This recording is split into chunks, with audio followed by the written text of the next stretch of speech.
You are watching Cold Fusion TV.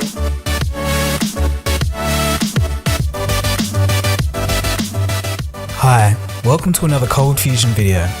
So for this video, I want to thank YouTube user 105 for this. It was their comment in the previous video that made me aware of the first automated passenger drone. This seemed like a pretty interesting topic, so I decided to do a video of it, and I'm going to discuss it a little bit here. Let's get into it. So recently, it's become fairly obvious that drones, and specifically the quadcopter industry, is blowing up. But so far, consumer applications have been largely limited to hobbyist flying, racing, and filming. This all changed at CES 2016 when a Chinese manufacturer, EHang, has unveiled the world's first automated passenger drone. The EHang 184 is a fully electric aircraft. That might sound a little strange at first, but electric aircraft are indeed on the way. In fact, Airbus just created the first electric plane to cross the English Channel in a late 2015 experiment. The EHang 184 is 5.5 meters long, takes 2 hours to charge, and can fly for 23 minutes at about 500 meters off the ground. It has a maximum altitude of 3.5 kilometers and a top speed of 101 kilometers per hour. And a fun fact, the flight destination interface is actually a Microsoft Surface tablet. So where did this drone come from? The project was started in 2011 when EHang's CEO lost his good friend in a private plane accident, and then later his helicopter teacher. From then on, EHang's founder wanted to make sure that this new aircraft he was going to make was going to be incredibly safe. So back to the EHang 184. Automation is a great fit for this application because it cuts out pilot error. Planes much more complicated than this drone are flown by computer-controlled systems, so this isn't unusual at all. The company states that the navigation process is backed up by a 24/7 real-time flight command center, and they think that that means passengers have no need for a pilot's license.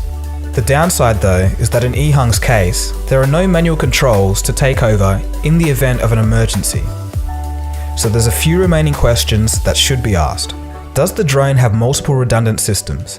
That is, if one mission-critical element fails, does the craft keep aloft easily? For example, if one propeller is damaged, can it be flown automatically with ease? I'd expect this to be the case, but there's no confirmation. If an object unexpectedly comes in front of the drone, how will it react?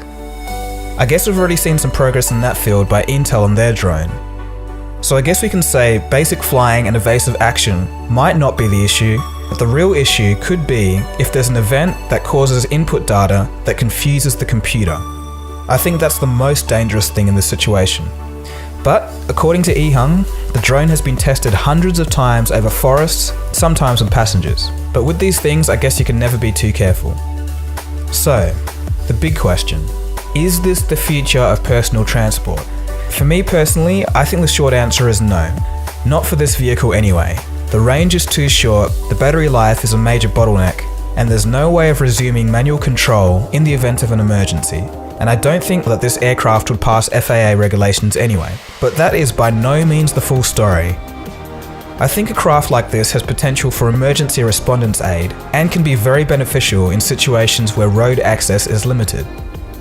But to further this, without going into semantics, the formula that EHang has here seems to be correct. And if it's not these guys, it will be another company that builds on the synergy of a computer-guided and easy-to-use passenger drone to create something compelling.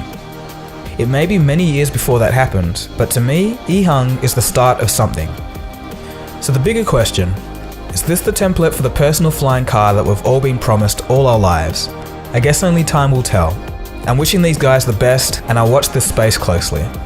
But anyway, thanks for watching guys, that was just a quick little video that I thought I'd do.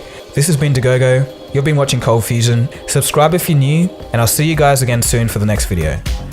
Oh, and by the way, the Nikola Tesla video is still in production, so you guys can still keep looking forward to that. I hope to have it out by the end of this month. Cheers guys, have a good one. Cold Fusion. It's new thinking.